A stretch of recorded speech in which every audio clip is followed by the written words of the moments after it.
Eenin beeka angaafsan ijoolleedha malee. Fuula isaarraa maal beeyta?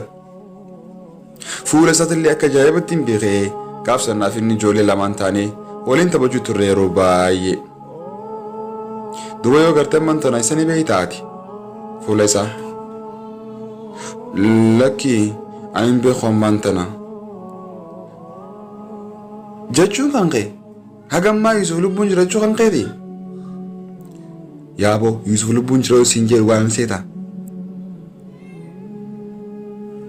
Eenyurra mootirra eenyu dhugaa dubbata akkama dhugaa siin sahaa.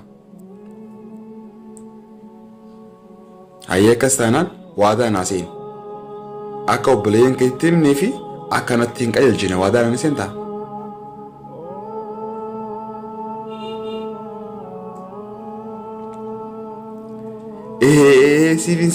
Siifin seena yaaboo ittillee nimu sittillee qajeelchu siifin seena waadaa. Obboleessa kee Yusuf eessa jira? Arguun fadha obboleessa kee Yusuf eessa jira naa himi yaa mootii. Eessa jira obboleessa kee Yusuf? Waan ati gabbartu hundaan si gaafadha. Obboleessa kee Yusuf arguun fadha eessa jira Yusuf? Nagarsiisi. Tasgabbaay akkanas himuu hin danda'u obboleeyyan keessa ilaalu jiran. Hayyee seeqnee gis takka akka obboleeyyan kan keessa irratti hin beekneef.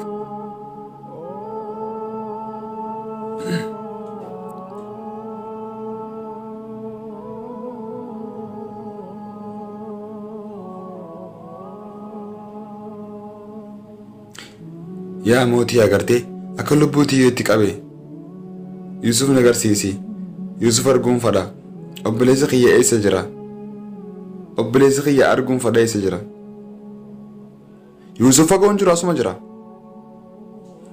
Mana kana keessa namni tokko jiru namni sun Yusuf ta'uu danda'a. Laalimee sirriitti.